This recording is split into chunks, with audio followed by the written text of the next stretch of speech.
Hi guys, welcome back to our small holding adventure. My name's Tracy and today I'm really pushed for time, so I'm putting in the slow cooker my easy beef stew and I'm going to share with you the recipe. So for this you just need a cheap cut of beef. I've got about 500 grams of diced beef. You don't want expensive cuts because they're completely wasted when you're using them in the slow cooker in my opinion, and some root vegetables.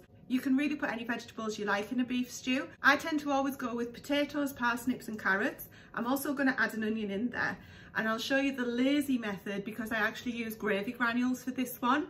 In the coming weeks I'm going to share other ways to make beef stews that include different cooking methods on the stove top and include different methods that don't use gravy granules. But if you're pushed for time and you've got gravy granules accessible, I really recommend that you try it because don't knock it until you've tried it. It's lovely. As you can see, I've already diced my beef up into small chunks so that I don't need to worry about it cooking in the time that I've got available.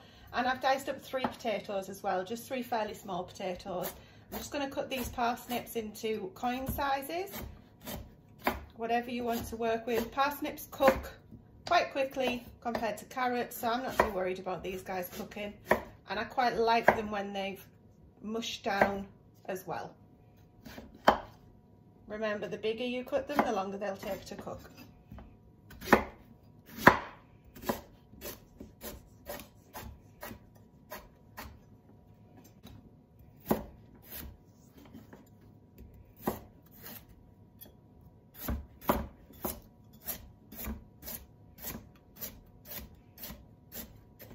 Also, when you're cooking in a slow cooker, it's always best to put the things that take longer to cook at the bottom. So I put the potatoes on, then the meat, then the other veg, and I'm also going to chop an onion up now because I'm going to pop that in as well. Now remember, I said that this is my easy, low fuss, low maintenance recipe. I'm perfectly aware that you can make beef stew in the slow cooker using lots of other ingredients, and I will share that in a different video. But for today, I need it quick and I need it fuss-free, which is why I'm using gravy granules. Okay guys, so it's taken less than 5 minutes to chop all of the veggies up, so I'm going to load the slow cooker up now. So we're going to start with our potatoes and parsnips and carrots. I don't have many carrots. Normally I'd put more in, but that's all I've got today. So one of my things is working with what you've got on hand. Don't ever be frightened to adapt a recipe of this kind to what you've got on hand. So we've got everything in there except for the meat. You could also add in cauliflower, broccoli, anything like that, which I think I'll add some frozen cauliflower in too, to save me serving it on the side, just to make it a true one pot dish. So there's 500 grams of beef in there as well. I'm just going to wash my hands. So now I've made up 1 pint of gravy. I might need more. These are just beef gravy granules from Aldi, these guys. I've made it really thick because when you cook in a slow cooker, none of the moisture escapes, so everything tends to thin out. So I'm going to add that in, give it a little stir.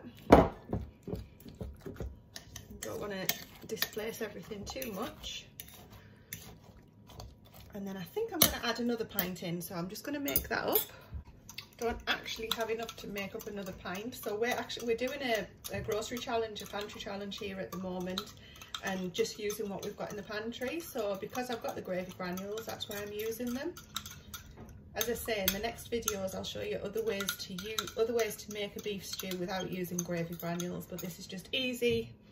Busy working mum needs to get tea on, and it's absolutely delicious, trust me on this. So that's it. So I'm going to put the lid on now and I'm going to leave that to cook for about 6 hours, and we'll come back and show you what it looks like then.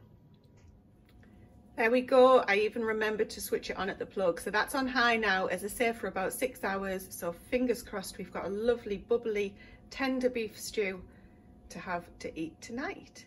About an hour before the end, I added in some frozen broccoli, and I've literally just thrown some frozen peas in a couple of seconds ago. It's looking absolutely delicious, and I'm going to get this served up. Just the one pot to wash, so that's all good.